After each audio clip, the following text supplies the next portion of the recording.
Welcome back. We are having a conversation about the landmark settlement of 5 billion rands in the mining sector. My guest, Abrie van Vuuren, who is from the Occupational Lung Disease Working Group, and also Charles Abrahams, director at Abrahams Kiewitz Inc, and they are representing the claimants. Now, we have established the broad outlines of what this settlement is all about. But how long is it going to take for the claimants to receive their compensation? Are there particular procedures, Abrie, you can help me with this one, that they need to follow for them to lodge their claims? Yeah, so there's a couple of legal hurdles that we have to overcome still, and that is an opt-out period, and again Charles will legally describe that better. And then obviously the trust has to be established, the trustees appointed, and then the machinery must be put into place to facilitate payment. So we are hoping that early next year the payments will, the trust will be ready to start paying. Yep. Now, the trustees are actually meeting informally already to try and plan this process ahead. So the trust then has a duration of 12 years and I think a year for winding down. But the reality is we have a database, we know where people are. So the best thing that can happen in the meantime is that people can actually register on the database. And we've got it's well publicized, and it will be well publicized again with the opt-out period, where people can go to and register their details. And any ex-miner that has any piece of paper that can assist in providing proof that he has worked for one of the qualifying companies or the participating companies and what occupation he was in, must go and look for that in the meantime. And then the trustees will most probably in a very coordinated way go out and target various areas, make decisions around what kind of tracking and tracing mechanisms, you know, whether you put in permanent structures. The trust is very much aligned to the government process of occupational lung disease. So hopefully we can continue our collaboration with the Compensation Commissioner. He's actually nominated by the Minister of Health as one of the trustees.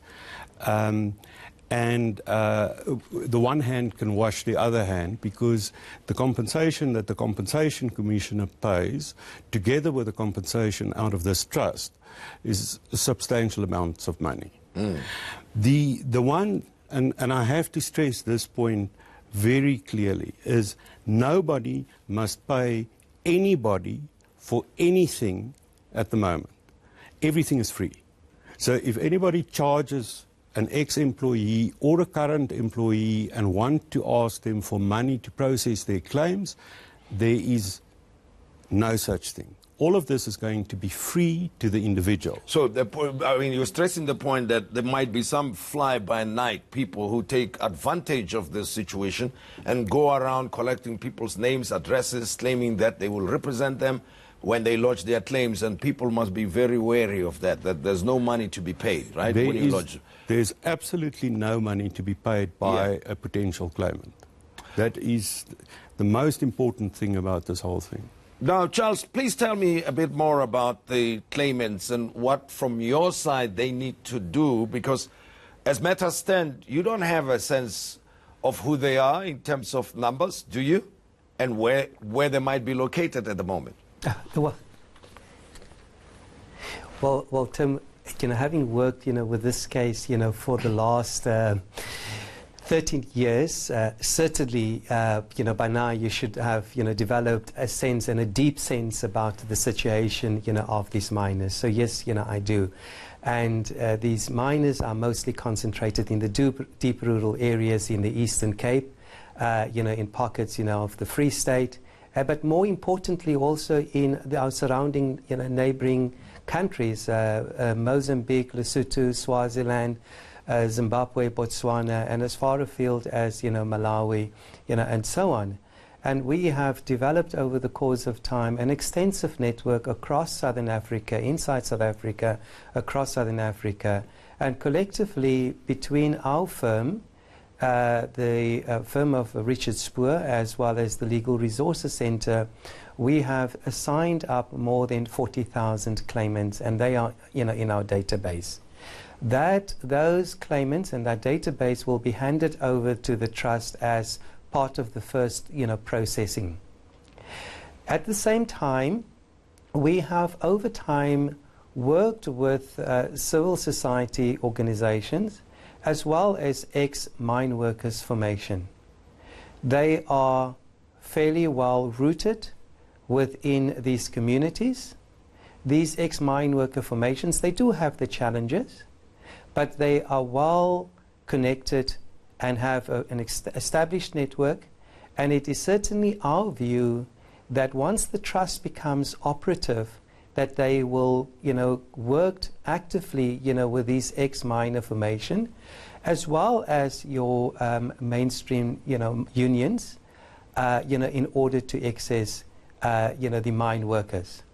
As Abrie has indicated, that the mining industry has access to an extensive database of miners, but at the same time, the Compensation Commissioner for Occupational Diseases, through its office, have also embarked upon an extensive, campaign and process in order to track, trace, miners, and so there will be close synergy between the trust and the state process. And of course, we're talking about the mine workers who may have contracted TB as well as silicosis and who will be lodging claims. But the other question that we have to deal with, Abrie, is the health conditions on the mines to make sure that what led to people contracting tuberculosis and silicosis is now mitigated or reduced substantially. What is the industry doing at the moment to reduce that? Yeah, so this thing also started in about 2003, where the Minerals Department, the mining industry, CEOs, and organised labour, the trade unions got together, and the CEOs made commitments to reduce dust levels and noise levels in the industry, setting certain targets. Those commitments, there was a reasonable success rate in terms of reducing dust levels, etc. To I think the success rate was about 97% of the commitments made were actually met in 2013, 2014.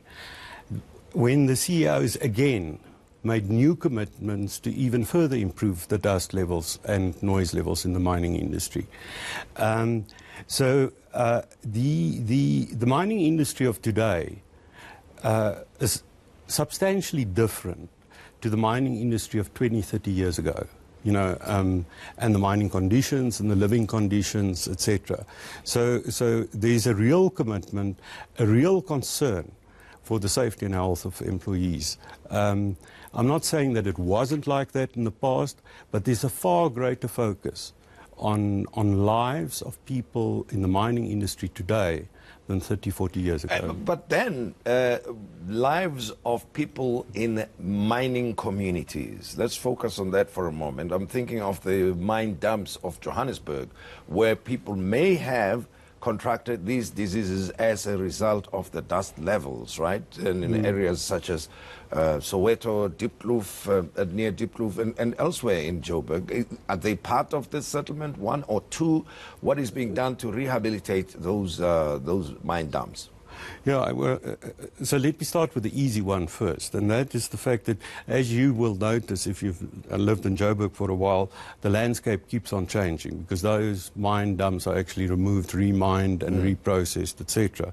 So there is an extensive program of rehabilitation, but in the process there's also reprocessing and gold recovery out of those dumps. The communities are not part of this settlement. Who's part of this settlement is ex-employees. So that's as far as the settlement goes. Okay, so the community is not at all No. included in this matter, right? But now, from the litigants' point of view, Charles, are you involved in monitoring what the industry is doing to reduce the dust levels, for instance, and making sure that the mine workers of today are better looked after than the mine workers, as compared to the mine workers of 30, 40 years ago? Let me respond to that in broad terms, starting with the settlement itself. Obviously, our material interest is ensuring that that the settlement is executed, in accordance to the way in which it has been conceived. So how the trust is going to function over the next 12 years, etc., is very critical for us, because we believe that this settlement could act as a model for other unresolved issues, whether that be in the mining industry or beyond as such. As far as some of the other issues are concerned, we know that legislative changes are necessary within the broader mining industry. Those processes are in place, and some of us are involved in that. However, I also want to state that not all of the legacy issues are issues that we should necessarily see as ones that can only be resolved through litigation. I do think, however, that this establishment of this trust is a useful basis for one to be proactive. That is both the mining industry. Those who are being impacted upon by the activity, to look at proactive ways in which current issues can be resolved. Thanks very much, Charles, for that. Abrie, let's quickly recap, right, for the benefit of the beneficiaries or the claimants in this matter, right, including those who may not have been part of the process. A few key things that they have to note in order for them to lodge their claim successfully. Simple. There's a list on the website of the qualifying mines and the qualifying period, which is obviously from 1965. Number one is check whether you're on that list. The second one is, have you got any proof? The third one is, register your details as quickly as possible on our database. And that database can be accessed via the closest TEBA office, ideally, because that is spread throughout the SADC region. And don't pay anybody. I'm going to keep on stressing that point. You don't have to pay anybody. As soon as we've got a phone number, we can keep contact with you. And that phone number will go over to the trustees to use to stay into contact with people. So that once we go out to the rural areas, we'll be able to say to them, we are going to be in Lusikisiki for the next 30 days. If you want to come and pop in, and if you think that you have a potential claim. Abrahams van Vuuren, thank you very much for having been with me in the studio. He is with the Occupational Lung Disease Working Group. I appreciate it, having you on the show, as well as Charles Abrahams, Director at Abrahams Kiewitz Incorporated, who represented the claimants. Thanks again for joining us from Cape Town. And that's all we had for you. Thank you for joining the Modise Network. We invite you to be with us again next week. And from us, have a great day.